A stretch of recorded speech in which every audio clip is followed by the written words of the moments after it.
السلام عليكم ورحمة الله تعالى وبركاته. بسم الله، الحمد لله، والصلاة والسلام على رسول الله وعلى آله وأصحابه حزب الله وعلينا عباد الله. أما بعد، فقد قال الله تعالى في القرآن العظيم والفرقان المجيد: أعوذ بالله من الشيطان الرجيم. بسم الله الرحمن الرحيم. سبحانك لا علم لنا إلا ما علمتنا إنك أنت العليم الحكيم. صدق الله العلي العظيم. وقال رسول الله صلى الله عليه وسلم في وسط الحديث: كلكم راع وكلكم مسؤول عن رعيته، إلى آخر الحديث الشريف. وصدق رسوله النبي الكريم ونحن على ذلك من الشاهدين. வல்லவனை வாழ்த்தி வள்ளல் கோமானை போற்றி வழிமார்களின் ஆசித்தனை நாடி எனதுரையை துவங்குகிறேன். புனிதமிக்க இந்த ஜும்ஆ நாளிலே, மகத்துவமிக்க இந்த மஸ்ஜிதிலே நல்லதை சொல்லவும் கேட்கவும் வாய்ப்பளித்த எல்லாம் வல்ல அல்லாஹ்விற்கே புகழனைத்து முடித்தாகட்டும். இன்று நம்மை எல்லாம் நல்லது கேட்பதற்காக வேண்டி இந்த மகத்துவமான மஸ்ஜிதிலே ஒன்று கூட்டியது போல, நாளை மறுமையில் சூழல் பூந்துரையிலே நல்லோர்களின் கூட்டத்தில் அல்லாஹ் தஆலா நம் அனைவரையும் ஒன்று சேர்த்து அருள் புரிவானாக. கண்ணியத்திற்கும் பெருமதிப்பிற்கும் உரிய அல்லாஹ்வின் நல்லடியார்களே, அல்லாஹ்வினுடைய மாபெரும் கிருபையினால் ரஜபுல் முரஜப் என்று சொல்லப்படுகின்ற புனிதமான மகத்துவமிக்க மாதத்தை நாம் எல்லாம் அடைந்து, அல்லாஹும்ம பாரிக் லனா ஃபீ ரஜப வ ஷஅபான் வ பல்லிக்னா ரமலான் என்று நபிகள் நாயகம் ஸல்லல்லாஹு அலைஹி வஸல்லம் அவர்கள் கற்பித்து தந்த சுன்னத்தான துஆவை இந்த மாதத்திலே ஒவ்வொரு ஃபர்தான தொழுகைக்கு பிறகும் நாம் அல்லாஹ்விடத்தில் துஆ கேட்டு வருகிறோம். இந்த மாதத்தின் புனிதத்தின் பொருட்டால் அல்லாஹ் நம் அனைவருக்கும் ஈருலக நற்பாக்கியங்களை நிறைவாக நிரப்பமாக தந்தருள் புரிவானாக. கண்ணியத்திற்கும் பெருமதிப்பிற்கும் உரிய அல்லாஹ்வின் நல்லடியார்களே, அல்லாஹ்வினுடைய மாபெரும் கிருபையினால் நமக்கெல்லாம் லா இலாஹ இல்லல்லாஹ் முஹம்மதுர் ரசூலுல்லாஹ் ஸல்லல்லாஹு அலைஹி வஸல்லம் என்கின்ற புனிதமான கலிமாவை உள்ளத்தால் உணர்ந்து உண்மைப்படுத்தி நாமால் உறுதிபட கூறக்கூடிய தௌஃபீக்கை அல்லாஹ் நம் அனைவருக்கும் தந்திருக்கிறார். எப்போது இந்த கலிமாவை கூறி ஈமானை நாம் ஏற்றுக்கொண்டோமோ அப்போதிலிருந்து நமக்கு ஆரம்பமாகி விடுகிறது, நாம் எல்லாம் அல்லாஹ்வின் அடியார்கள். அல்லாஹ் நமக்கு எஜமானன். எஜமானனாகிய அல்லாஹ் தனக்குரிய வழிகாட்டியாக, அதிலும் மிகச்சிறந்த வழிகாட்டியாக நம்முடைய உம்மத்தே முஹம்மதியாவிற்கு அனுப்பப்பட்ட அல்லாஹ்வின் தூதர் ஸல்லல்லாஹு அலைஹி வஸல்லம் அவர்களை அல்லாஹ் தஆலா நமக்கு ஆக்கி தந்திருக்கிறான். இது நமக்கு அல்லாஹ் செய்த பேருபகாரமாக இருக்கிறது. அதன் பிறகு அல்லாஹ் தஆலா தன்னுடைய மகத்துவமான அற்புதத்தை உணர்த்தும் விதமாக குர்ஆனை அல்லாஹ் தஆலா நமக்கு மிகப்பெரிய அனுப்புரையாக தந்திருக்கிறார். அதன் பிறகு அல்லாஹ் தஆலா நமக்கு அற்புதமான வழிகாட்டிகளாக நபித்தோழர்களையும், நபித்தோழர்களுக்கு அடுத்து தாபிஈன்கள், தபா தாபிஈன்களையும், அவர்களுக்கு அடுத்து இமாம்கள், வலிமார்கள், நல்லோர்கள், நாதாக்கள் ஆகிய மிகப்பெரிய அல்லாஹ்வுடைய நெருக்கத்தை பெற்ற நல்லடியார்களையும் அல்லாஹ் தஆலா நமக்கு வழிகாட்டிகளாக ஆக்கி தந்திருக்கிறார். இதெல்லாம் நமக்கு அல்லாஹ் கொடுத்த பேர் அற்புதமாக இருக்கிறது. இது ஒரு உறவு இருக்கட்டும். அல்லாஹ் நமக்கு முதலில் வழங்கிய ஒவ்வொரு அருள் பாக்கியத்தை எடுத்துக் கொள்ளுங்கள். 2 கண்கள், 2 கைகள், 2 கால்கள், உடல் ஆரோக்கியம், உடல் உறுப்புகள் அனைத்தும் சரியான முறையில் நமக்கு இயக்கக்கூடிய ஒரு ஆற்றல், ஒவ்வொரு நாளும் நாம் சாப்பிடுவதற்கு உணவு, மற்றவர்களிடம் கையேந்தாமல் அல்லாஹ் நம்முடைய வாழ்க்கையை காப்பாற்றிக் கொண்டிருக்கக்கூடிய மிகப்பெரிய ஒரு பாக்கியம், இதுவெல்லாம் அல்லாஹ் நமக்கு கொடுத்த பேர் அற்புதமாக பெரும் பாக்கியமாக இருக்கிறது. இதற்கடுத்து ஒரு குடும்பம் எடுத்துக்கொண்டால் அந்த குடும்பத்தின் தலைவர், அந்த குடும்பத்தினுடைய தலைவருக்கு கீழ் இருக்கக்கூடிய ஒவ்வொரு அவருடைய உரிமையில் கட்டுப்பட்டவர்கள், தாய் தந்தையராக இருக்கலாம், சாலையான மனைவியாக இருக்கலாம், பெற்றெடுத்த சாலையான பிள்ளை செல்வங்களாக இருக்கலாம், அதுபோல உறவினர்களாக இருக்கலாம். இவர்கள் அனைவருக்குமான எல்லா விதமான தேவைகளையும் நிறைவேற்றிக் கொடுக்கக்கூடிய அளவுக்கு அல்லாஹ் தஆலா நம்மை குடும்ப தலைவராக அல்லாஹ் தஆலா ஆக்கி தந்திருக்கிறார். இப்படி அல்லாஹ்வினுடைய அருட்கொடைகளையும் அற்புதங்களையும் அல்லாஹ் நமக்கு கொடுத்த பொறுப்புகளையும் நாம் எண்ணி பார்த்தாலே நம்முடைய வாழ்க்கை முடிவடைந்து விடுமே தவிர அல்லாஹ்வினுடைய அருள் பாக்கியங்களை எண்ணி முடித்து விட முடியாது. அதனால்தான் அல்லாஹ் தஆலா குர்ஆனில் நமக்கு ثُمَّ لَتُسْأَلُنَّ يَوْمَئِذٍ عَنِ النَّعِيمِ, இறைநம்பிக்கை கொண்டவர்களே, அந்த ஒரு நாளில் அருள் பாக்கியங்களை பற்றி உங்களிடத்தில் கேட்கப்படும், ஞாபகம் வைத்துக் கொள்ளுங்கள் என்று அல்லாஹ் தஆலா சொல்லி காட்டுகிறார். நம்ம சூரால தான் அல்ஹாக்குமுத் தகாதுர் ஹத்தா ஸுர்துமுல் மகாபிர் என்று அல்லாஹ் தஆலா அந்த சூராவை ஆரம்பிக்கிற போது அல்லாஹ் நமக்கு சொல்லி காட்டுகிறார். எவ்வளவு செல்வங்கள் இந்த மனிதனுக்கு கொடுத்தாலும் இன்னும் வேண்டும், இன்னும் வேண்டும், இன்னும் வேண்டும் என்கின்ற ஆசைதான் அதிகமாக இருப்பதை தவிர இது போதும் என்கின்ற மனம் மனிதனுக்கு வருவதற்கு அல்லாஹ் நாடிய சிலரை தவிர பெரும்பாலானவர்கள் அதை போதும் என்று கருத மாட்டார்கள் என்று சொல்லிதான் அல்லாஹ் தஆலா தொடங்குகிறார். எது வரைக்கும்? மன்னரை அடைகின்ற வரை. மன்னரைக்குள் நம்மை புதைக்கப்படுகிறது. நாம் இறந்து விட்டால் புதைக்கப்படுகிற போது நாம் சம்பாதித்த பொருள் செல்வங்கள் எல்லாம் அது கூட வந்து விடுகிறதா? இல்லையே. அதைத்தான் அல்லாஹ் தஆலா சொல்லி காட்டுகிறார். மன்னரையை நீங்கள் அடைகின்ற வரை உங்களுக்கு உலக ஆசை, அதனுடைய நியமத்துகள் இன்னும் வேண்டும், இன்னும் வேண்டும், இன்னும் வேண்டும் என்கின்ற ஒரு பேராசை தான் உங்களுக்கு மிச்சம். இப்படியாக அல்லாஹ் தஆலா சொல்லிக் கொண்டு வந்து கடைசியாக அந்த சூராவினுடைய முடிவிலே அருட்கொடைகளை பற்றி நாளைக்கு மறுமையில் உங்களிடத்தில் விசாரிக்கப்படும், எச்சரிக்கையாக இருந்து கொள்ளுங்கள் என்று சொல்லி அல்லாஹ் தஆலா சொல்லி காட்டுகிறார். இந்த வசனத்திற்கு குர்ஆனுடைய விரிவுரையாளர்கள் சொல்லி காட்டுகிறார்கள். 1400 ஆண்டுகளுக்கு முன்பே அல்லாஹ்வின் தூதர் ஸல்லல்லாஹு அலைஹி வஸல்லம் அவர்கள் தன்னுடைய தோழர்களுடைய சபையிலே இப்படி சொன்னார்கள்: தோழர்களே, குல்லுக்கும் ராயின், நீங்கள் ஒவ்வொருவரும் பொறுப்பேற்ற மிகப்பெரிய மாமனிதர்கள். வகுல்லுக்கும் மஸ்ஊலன் அன் ரஇயத்திஹி, நீங்கள் ஒவ்வொருவரும் தங்களுக்கு கொடுத்த அந்த பொறுப்பை பற்றி விசாரிக்கப்படுவீர்கள் என்று அல்லாஹ்வின் தூதர் ஸல்லல்லாஹு அலைஹி வஸல்லம் அவர்கள் நமக்கு சொல்லி தந்தார்கள். உனக்கு நான் சாலிஹான மனைவியை தந்தேனே உன்னுடைய வாழ்க்கை துணைவியாக, அந்த மனைவிக்கு நீ என்ன செய்தாய்? அந்த மனைவியுடைய கடமைகளை நீ நிறைவேற்றினாயா?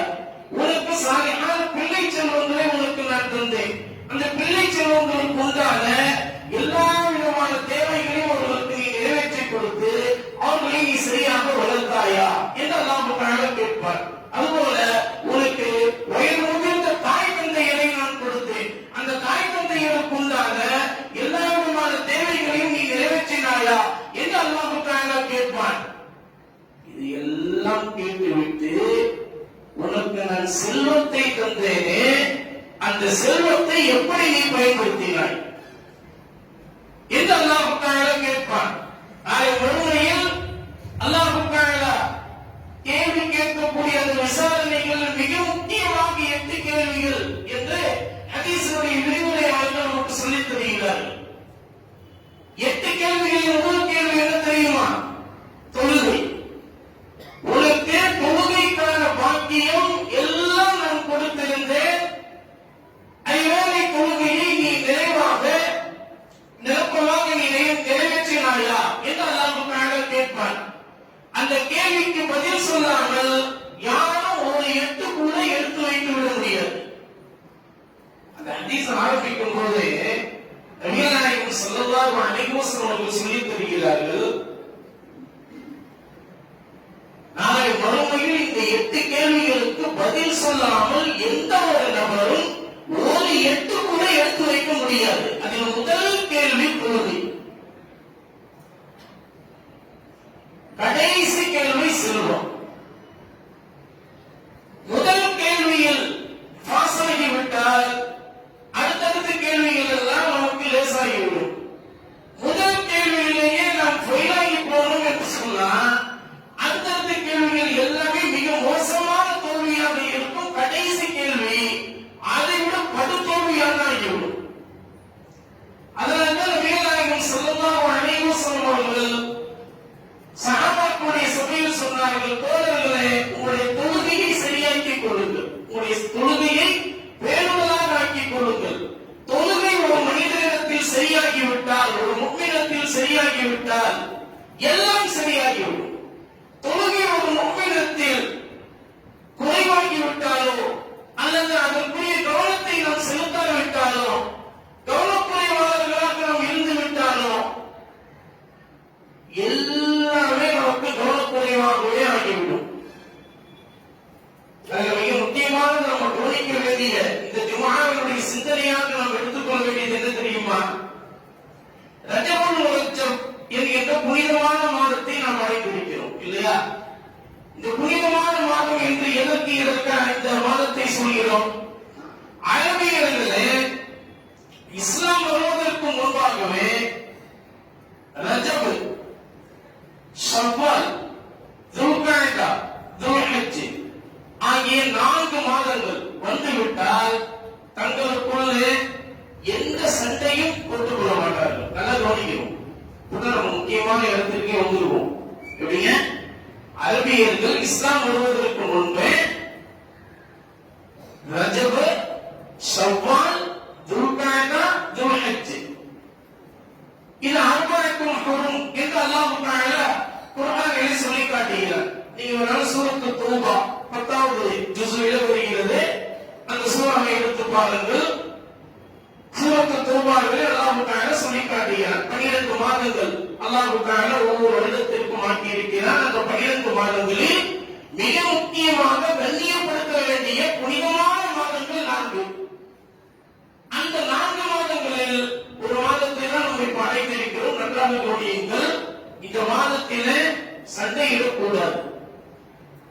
இது அரபியர்கள் இஸ்லாம் வருவதற்கு முன்பே கடைபிடித்த மிகப்பெரிய ஒரு கட்டளையிடப்பட்ட சட்டம்.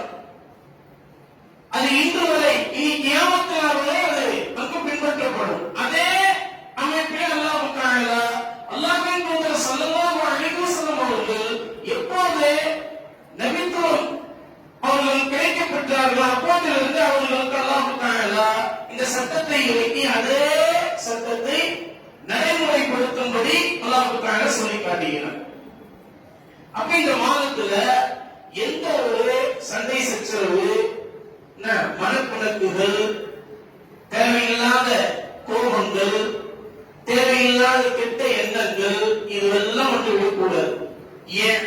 காரணம் என்ன யோசித்தீங்களா?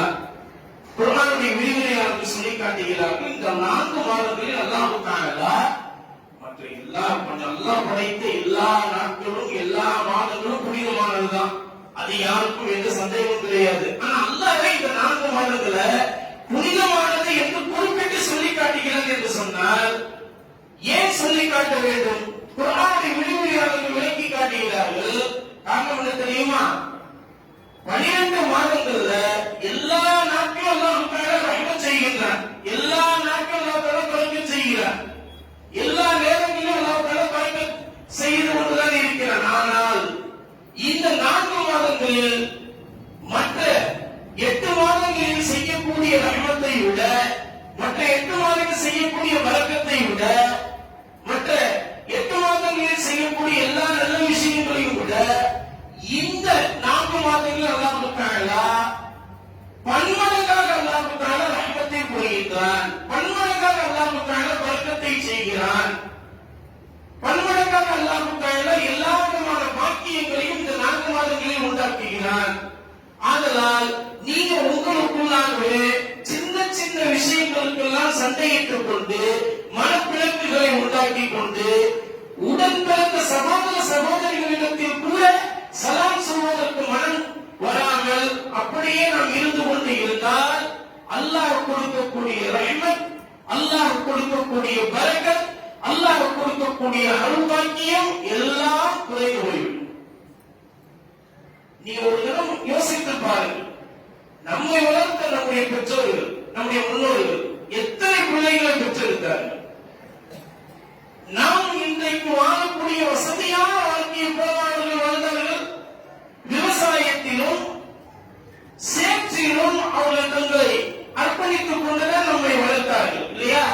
10 பிள்ளைகள் 15 பிள்ளைகள் நம்முடைய முன்னோர்களுக்கு இருந்திருக்கிறது. அத்தனை பிள்ளைகளையும் சரியான முறையில் வளர்த்து சரியான முறையில் அவர்களுக்கு தலைக்கட்டாக ஆக்கி நல்ல குடும்ப தலைவராக ஆக்கி அவர்கள் சந்தோஷப்பட்டார்கள். இது நம்முடைய முன்னோர்கள் செய்த வேலை. ஆனா நம்ம இன்னைக்கு எல்லாம் சம்பாதித்திருக்கிறோம், எல்லாம் பொருளாதாரம் வைத்திருக்கிறோம், எல்லாமே நம்ம இடத்தில் நிறையவே இருக்கிறது. இன்னும் சொல்ல போனா 10 தலைமுறை கூட நம்முடைய இன்றைக்கு நாம் சம்பாதித்து வைத்த அந்த வருமானத்தில் எல்லாம் நிறைவாக தண்ணீரில் வரக்கூடிய அளவிற்கு நம்ம இடத்தில் சொத்து இருக்கிறது. ஆனால் மனதில் நிம்மதி இல்லை, வீட்டில் பரக்கத் இல்லை, சாப்பிடக்கூடிய உணவிலே எந்த ஆரோக்கியம் கிடைப்பதில்லை. ஏன் காரணம் என்ன தெரியுமா? ஒவ்வொரு விஷயத்திற்காக வேண்டியும் சின்ன சின்ன விஷயங்களுக்கெல்லாம் நாம் சந்தேகித்துக் கொள்வது. அதுபோல அல்லாஹ் ரசூல் வகுத்து தந்த அந்த கட்டளையிலே நம்முடைய விஷயங்களை சருகுதலாக கவனக்குறைவாக வாங்கிவிடுவது. எப்போது நாம் தொழுகையை விட்டோமோ, தொழுகையை ஒரு சடங்காக நினைத்தோமோ, குர்ஆன் ஓதுவதை ஒரு சடங்கு பொருளாக நாம் நினைத்தோமோ, நல்லவர்கள் நாதாக்கள் வழிமார்கள் வழிகாட்டிய அந்த வாழ்வியலை எப்போது நாம் சடங்காக நினைத்தோமோ அன்றையிலிருந்து நமக்கு முசீபத் பிறந்துவிட்டது. அன்றையிலிருந்து நம்முடைய உள்ளத்திலும் விசாலம் இல்லை, நம்முடைய எல்லா விதமான பொருளாதாரத்திலும் பரக்கத் இல்லாமல் போய்விட்டது. இது எல்லாம் 1400 ஆண்டுகளுக்கு முன்பே அல்லாஹ்வின் தூதர் ஸல்லல்லாஹு அலைஹி வஸல்லம் அவர்கள் தங்களுடைய சத்திய வாக்கிலே சொல்லி தந்து விட்டார்கள். உங்களில் ஒவ்வொருவரும் பொறுப்பாளிகள், ஒவ்வொருத்தரும் பொறுப்பாளிகள். நீங்க நினைத்துக் கொண்டிருக்கிறீர்கள் நம்ம முதலாளியை தேர்ந்தெடுத்துட்டோம், நாட்டாமையை தேர்ந்தெடுத்துட்டோம், தலைவரை தேர்ந்தெடுத்துட்டோம், பொருளாதாரத்தை தேர்ந்தெடுத்துட்டோம், செயலாளரை தேர்ந்தெடுத்துட்டோம், அவங்க மட்டும்தான் கேள்வி கேட்கப்படுவாங்க, விசாரிக்கப்படுவாங்க. நம்ம தான் ஒண்ணு இல்லப்பா, நமக்கு என்ன இருக்குது, நம்ம வேலையை பார்த்து நம்ம போவோங்க, நம்ம செய்யலாம் அப்படின்னு இறங்கி விட்டால் உங்களை விட கவனக்குறைவாளர்கள் வேறு யாரும் கிடையாது. நபி ஸல்லல்லாஹு அலைஹி வஸல்லம் அவர்கள் இங்கு சொல்லக்கூடிய நபிமொழியை கவனிக்க வேண்டும். குழுவுக்கும் ராணி, உங்களில் ஒவ்வொருவரும் பொறுப்பேற்றவர்கள். உங்கள முதலி, நாட்டாம, தலைவர், பொருளாளர், செயலாளர் தான் பொறுப்பேற்றவர்கள். அல்லாஹ்வின் தூதர் ஸல்லல்லாஹு அலைஹி வஸல்லம் ஹதீஸ்ல சொன்னாங்களா? இல்லையே. நேரடி வார்த்தை, குழுவுக்கும் ராணி, உங்களில் ஒவ்வொருவரும் பொறுப்பாளிகள். ஒவ்வொருவருக்கும் மஸ்ஊலுன் அன் ரஅய்யத்திஹி, உங்களில் ஒவ்வொருவரும் தங்களுக்கு கொடுத்த பொறுப்பை பற்றி நாளை மறுமையில் கட்டாயமாக விசாரிக்கப்படுவீர்கள்.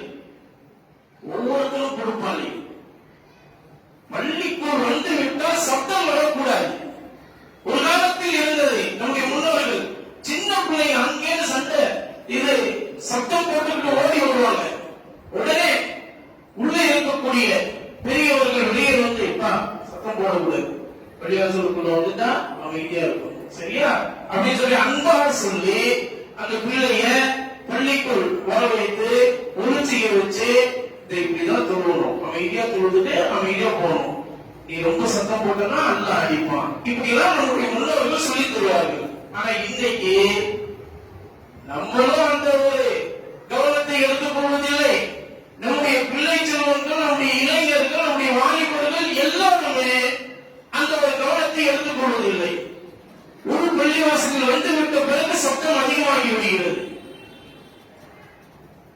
நீங்க ஒவ்வொருவரும் நம்முடைய முறையில் கட்டாயமாக இதை பற்றி விசாரிக்கப்படுகிறீர்கள். நாம் பேசக்கூடிய ஒவ்வொரு பேச்சினுடைய ஒவ்வொரு வார்த்தையும் அங்கு பதியப்படுகிறது, தெரியுமா? அறிவியல் ரிசர்ச்சில் அது பதிவு செய்யப்பட்டிருக்கிறது. நீங்கள் வேண்டுமானாலும் எடுத்து பாருங்கள். டார்வினுடைய கொள்கையில் இது பதிவு செய்யப்பட்டிருக்கிறது. மனிதனுடைய ஒவ்வொரு பேச்சும் ஒரு இடத்தில் பதிவு செய்யப்படுகிறது என்று அவர் சொல்லி காட்டுகிறார். அறிவியல் மாமேதை என்று சொல்லக்கூடிய டார்வினுடைய கொள்கையில் இது பதிவு செய்யப்பட்டிருக்கிறது. ஆனா அதை நபிகள் நாயகம் ஸல்லல்லாஹு அலைஹி வஸல்லம் அவர்கள் அன்றைய நமக்கு சொல்லி தந்து விட்டார்கள், அல்லாஹ்வினுடைய சொல்லின்படி. அந்த வகையில நம்முடைய பள்ளிவாசலை கடைபிடிக்க வேண்டிய விஷயம் என்ன தெரியுமா? பள்ளிக்குள் என்று ஆகிவிட்டோம் என்று சொன்னால் நாம் எல்லாம் அல்லாஹ்வுடைய அடியார்கள். இங்கு யாருமே நான் தான் பெரியவன், நீ தான் சிறியவன், எனக்கு நீ கட்டுப்பட வேண்டும் என்று யாரும் சொல்ல முடியாது. சொல்வதற்கான உரிமையும் கிடையாது, யாருக்குமே கிடையாது. அல்லாஹ்வுடைய பள்ளிக்குள் வந்து விட்டால் எல்லாரும் சமம்.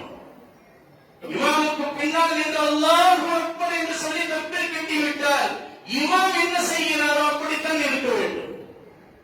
என்னடா இந்த இமாம் ஒரே இப்படி தொழுகிறாரே, இப்படி இது பண்றாரு, இது மாதிரியான என்று கேள்வி கேட்க கூடாது. அப்படியே உங்களுக்கு ஏதாவது ஒரு தவறாக தெரிந்தால் தனியாக அழைத்து நல்ல முறையில் இப்படி செய்கிறீர்கள், இப்படி செய்தால் நலமாக இருக்கும் என்று சொல்லலாம். அதற்கு உங்களுக்கு உரிமை உண்டு. ஆனால் பள்ளிக்குள் வந்து சத்தமிட்டு சொல்லி நான் தான் பெரியவன், நான் துணி கேட்கணும் என்ற ஒரு அடிப்படையில் நம்முடைய பேச்சை இருக்கக்கூடாது. ஒரு சாதாரணமான ஒரு விஷயத்தை நேற்று நடந்த அந்த நிகழ்வை எல்லாரும் பார்த்திருப்பீர்கள், அது ஒரு முறை இருக்கட்டும். ஆனால் ஒரு விஷயத்தை நீங்கள் நன்றாக மனதில் பதிய வைத்துக் கொள்ள வேண்டும். நேற்றைக்கு பள்ளிவாசலை சுற்றி கட்டப்பட்ட அந்த பேனர்ல 2 பேனரை தவிர மற்ற கிட்டத்தட்ட 5 பேனர்களை நீங்க கவனிச்சீங்க இருந்தீங்கன்னா தெரியும். அது யாரும் வந்து சும்மா கல்யாணத்துக்காக அது கட்டப்பட்டிருக்குமா அப்படின்னு நினைச்சு போயிருந்தா அது ஒன்றும் பிரச்சனை இல்லை. ஆனால் ஒரு விஷயத்தை நன்றாக கவனிக்க வேண்டும். ஒரு பேனர்ல லா இலாஹ இல்லல்லாஹ் முஹம்மது ரசூலுல்லாஹ் ஸல்லல்லாஹு அலைஹி வஸல்லம் ரொம்ப அழகான ஒரு வார்த்தையில அரபியிலேயே பதிவு செய்யப்பட்டிருச்சு. கீழே ஒரு வால், அது வீரத்தினுடைய அடையாளம். சரி இருக்கட்டும், ஒன்னும் பிரச்சனை இல்லை. ஆனா லா இலாஹ இல்லல்லாஹ் முஹம்மது ரசூலுல்லாஹ் ஸல்லல்லாஹு அலைஹி வஸல்லம் என்கின்ற அந்த கலிமாவிற்கு கீழே ஒருத்தர் உட்கார்ந்து இருந்தார், கால் மேல கால் போட்டு. எல்லாரும் பார்த்திருப்பீர்கள். ஆனா முஹம்மது ஸல்லல்லாஹு அலைஹி வஸல்லம் அவர்கள் எப்படி உட்கார கூடாது, இப்படி உட்கார்ந்தவர்கள் மிகப்பெரிய நாசத்தை ஏற்படுத்தக்கூடியவர்கள் சமூகத்திலே என்று நபிகள் நாயகம் ஸல்லல்லாஹு அலைஹி வஸல்லம் அவர்கள் எப்படி உட்கார கூடாது என்று சொன்னார்களோ, லா இலாஹ இல்லல்லாஹ் முஹம்மது ரசூலுல்லாஹ் என்ற கலிமாவிற்கு கீழே அப்படி உட்கார்ந்து ஒரு போஸ் கொடுக்கப்பட்டிருக்கிறது. இதுக்கெல்லாம் மேல அந்த போஸுக்கு கீழே அந்த முகத்திற்கு இந்த பக்கம் பழனி பாபா ரஹ்மத்துல்லாஹி அலைஹி பழனி பாபா வச்சீங்க. அந்த பழனி பாபாவுக்கு மட்டும்தான் தொப்பி. அந்த பழனி பாபாவுக்கு கீழே இருக்கக்கூடிய எந்த புகைப்படங்களிலும் தொப்பி கிடையாது. ஏன் பழனி பாபா யாருன்னு உங்களுக்கு தெரியுமா? பழனி பாபாவுடைய வரலாறு தெரியுமா? அவர் எப்படி பிறந்தவர், எப்படி வாழ்ந்தவர், எப்படி சாதித்தவர் என்று உங்களுக்கு தெரியுமா? அவர் இப்ப இருந்திருந்தா இந்த பேனரை பார்த்திருந்தா கண்டிப்பா வந்து இந்த பேனரை போட்டவங்க ஏதாவது ஒன்று செஞ்சிருப்பார். எனக்கு கீழே பழனி பாபா எப்படி தொப்பி போட்டு இருந்தாலும் இலங்கையில் அவர் பேசுகிற போது 1993 2 நாள் பேசினார். ஒவ்வொரு நாளும் 2 மணி நேரம். இன்றைக்கும் அதனுடைய காணொலி பதிவு செய்யப்பட்டிருக்கு. காணொலி எடுத்து பாருங்க. பழனி பாபா தலைமை போட்டு தொப்பியை போட்டு சொல்றாங்க, என் நபியினுடைய சுன்னத்தை எவன் விட்டு விடுகிறானோ அவனை கொள்வதில் நான் முதலாவது நபராக இருப்பேன் என்று சொல்றாங்க. சொல்லிட்டு எப்பா தொப்பி போடாதவங்கள தொப்பி போடுங்கப்பா என்று சொல்கிறார்கள் அந்த பயான்ல. இதோட எடுத்து பாருங்க, இன்றைக்கும் ஒரு காணொலியில் இருக்கிறது. அந்த பழனி பாபாவுடைய புகைப்படத்தை போட்டுவிட்டு கீழே இருக்கக்கூடிய நம்ம பிள்ளைங்க யாரு மேலையும் யாரும் தலையிலேயே தொப்பி இல்லை. என்னங்க இது? பழனி பாபா அப்படி எதுக்கு போட்டீங்க? பழனி பாபாவுடைய கொள்கையை பின்பற்றுறீங்கன்னு சொன்ன பழனி பாபாவுடைய ஒரு வழிமுறையாவது உங்க இடத்துல இருக்கணும்ல. எதுவுமே கிடையாது. அதுலயும் கீழே பயல்களா எங்க அந்த பேர் என்ன தெரியுமாங்க? அர்ஷத்துல என்னங்க? மிகவும் நேர்மையாளர். அர்ஷத்துல என்னது? மிகவும் நேர்மையாளர். அந்த பேரை நீ எப்படி மாத்திட்ட அப்படின்னா இளமை முறுக்கின்ற அடிப்படையில ஹர்ஷத் அப்படின்னு மாத்திட்ட. ஹர்ஷத்னா என்ன அர்த்தம் தெரியுமா? அர்ஷத்னா மிகவும் நேர்மையாளர். சரி, ஹர்ஷத்னா மிகவும் வெறுப்பிற்குரியவங்க என்ற அர்த்தம் மாறிடும். அதுலயே நம்ம பசங்க இன்னொரு பேர் இல்ல ஹர்ஷத் பயல்களான்னு போட்டாங்க. ஹர்ஷத் அப்படின்னா என்னங்க அர்த்தம்? மிகவும் விகாரமானவன் அப்படின்னு அர்த்தம். அது நீங்க எல்லாம் டிக்ஷனரியில எடுத்து பாருங்க, எல்லாத்தையும் ஆய்வு செஞ்சுட்டு வந்துதான் இங்க பேசுறாங்க. ஹர்ஷத் பயல்களா மிகவும் விகாரமானவருடைய பயல்கள் அப்படி நீங்களே ஏங்க உங்களை அசிங்கப்படுத்திக்கிறீங்க?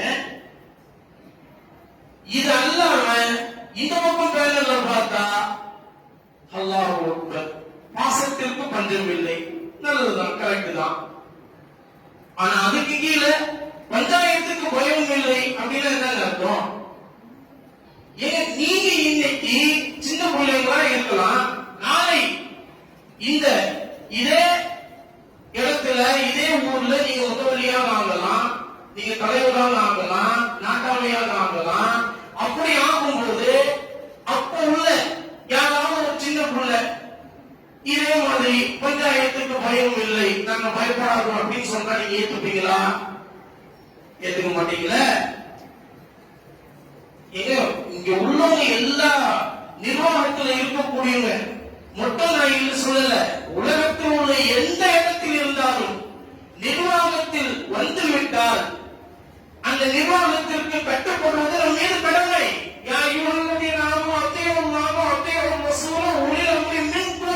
என்று அல்லாஹ் சொல்லி காட்டுகிறார். அந்த வசனத்தை எடுத்து பாருங்க. 5வது ஜுஸ்ஸிலே வல் முஹ்ஸனாத் என்கிற ஜுஸ்ஸிலே சூரத்துன் நிசா என்கிற அந்த சூராவிலே அல்லாஹ் தஆலா இந்த வசனத்தை சொல்லி காட்டுகிறார். எல்லாம் குர்ஆனில் பதிவு செய்யப்பட்டிருக்கிறது. அந்த இடத்துல பாத்தீங்கன்னா அத்தியல்லாஹ் அல்லாஹ்வுக்கு வழிபடுங்கள், அத்தியர் ரசூல அல்லாஹ்வுடைய தூதருக்கு வழிபடுங்கள். இப்படி சொல்லிட்டு அல்லாஹ் போயிருக்கலாம்ல.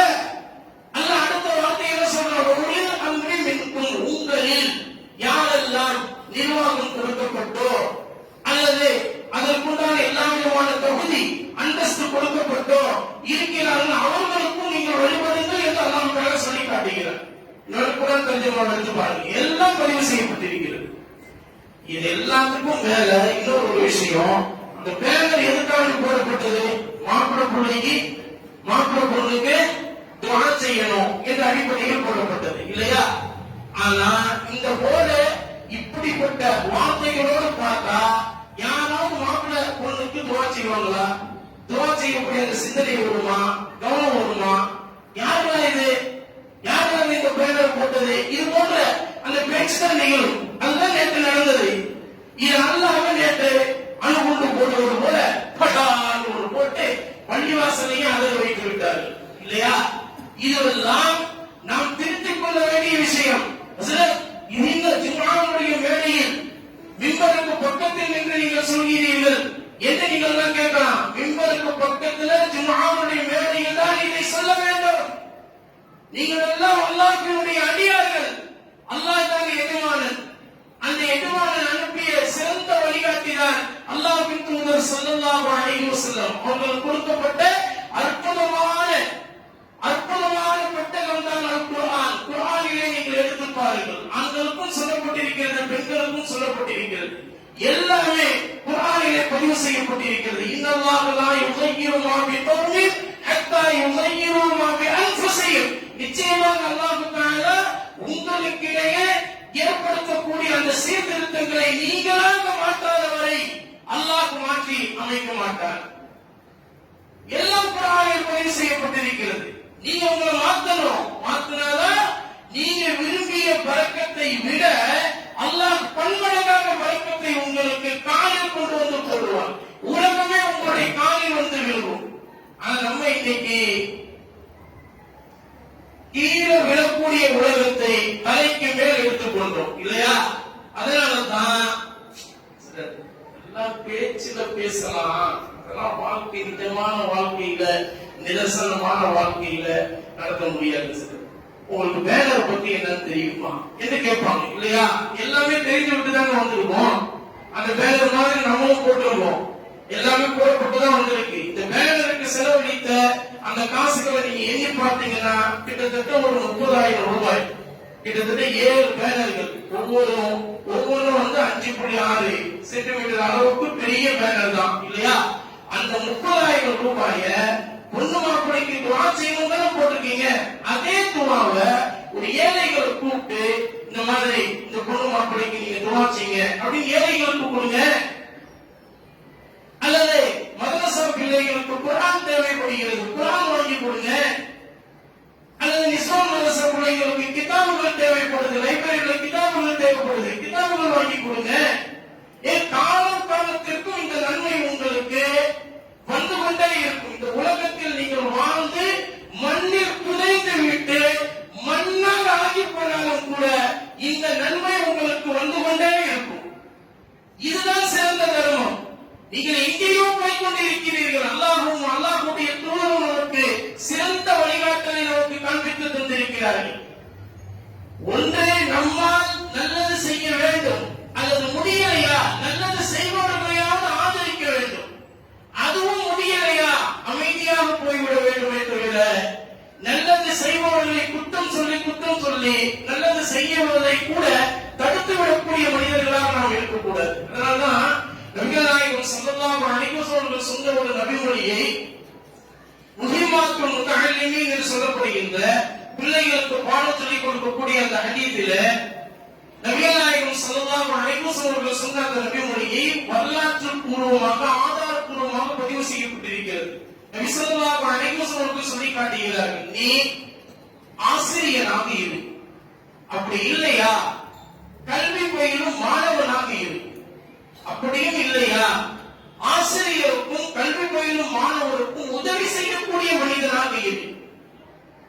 இதுவும் இருக்க முடியலையா நான்காவது ஒருவனாக நீ ஆகிவிடாதே. அப்படின்னா என்னங்க அர்த்தம்? ஆசிரியரையும் மாணவரையும் உதவி செய்யக்கூடியவரையும் தடுத்து விடக்கூடிய உபத்திரவம் செய்யக்கூடியவனாக நீ ஆகிவிடாதே என்று சொல்றாங்க நபி ஸல்லல்லாஹு அலைஹி வஸல்லம். இந்த மூணுல ஏதாவது ஒண்ணுதான் இருக்கணும். ஒரு ஆசிரியனாக அல்லது மாணவனாக அல்லது உதவி செய்யக்கூடியவனாக. இந்த மூணும் அல்லாத நான்காவது ஒருவனாக நாம் ஆகிவிடக் கூடாது. அப்படிப்பட்ட ஒரு நிலைமையை அல்லாஹ் தஆலா நம்மை ஆக்கிவிடக் கூடாது. நம்முடைய தலைமுறை எப்படிப்பட்ட ஒரு தலைமுறையாக வர வேண்டும் என்று சொன்னால், நாம் இந்த உலகில் வாழ்ந்து மரணித்து விட்டாலும் கூட நம்முடைய பெயரை சொல்லி துஆ செய்யக்கூடிய மிகப்பெரிய ஒரு சமுதாயத்தை உருவாக்கி விட்டுதான் நாம் செல்ல வேண்டும். அதனால்தான் அல்லாஹ் தஆலா துஆவை நமக்கு சொல்லி காட்டினார், வஜஅல்லி லிசான சித்கின் ஃபில் ஆகிரீன். நம்முடைய ஷரீஅத்திற்கு வழிகாட்டியாக இருக்கக்கூடிய நபி இப்ராஹிம் அலைஹிஸ்ஸலாத்து வஸலாம் அவர்கள் கேட்ட அற்புதமான துஆக்கள் அனைத்தையும் அல்லாஹ் தஆலா குர்ஆனில் பதிவு செய்திருக்கிறார். அந்த துஆக்களில் ஒன்றுதான் வஜஅல்லி லிசான சித்கின் ஃபில் ஆகிரீன். யா அல்லாஹ், எனக்கு பின்வரக்கூடிய சந்ததியினர்களில் என்னை நினைத்து துஆ செய்யக்கூடிய சிறந்த ஒரு சமூகத்தை எனக்கு நீ வழங்கி அருள் புரிவாயாக. அதன் பிறகுதான் என்னுடைய கட்டை மண்ணறைக்குள் அடக்கப்பட வேண்டும் என்கின்ற அர்த்தத்தில் துஆ கேட்டிருக்கிறார். இன்ஷா அல்லாஹ் இந்த புனிதமான ஜும்ஆவிலே எந்த ஒரு விஷயத்தை கேட்டும் அதன்படி வாழ்நாள் முழுவதும் அமல் செய்யக்கூடிய தௌஃபீக்கை அல்லாஹ் நம் அனைவருக்கும் தந்து புரிவானாக. வாழ்நாள் முழுவதிலும் தொழுகையில் பேணுதல் உள்ளவர்களாக, தொழுகை இமாம் ஜமாஅத்தோடு தொழக்கூடிய பாக்கியம் பெற்றவர்களாக அல்லாஹ் நம் அனைவரையும் ஆக்கியல் புரிவானாக. நம்முடைய கைகளை அல்லாஹ் தஆலா உயர்ந்த கரங்களாக ஆக்கியல் புரிவானாக.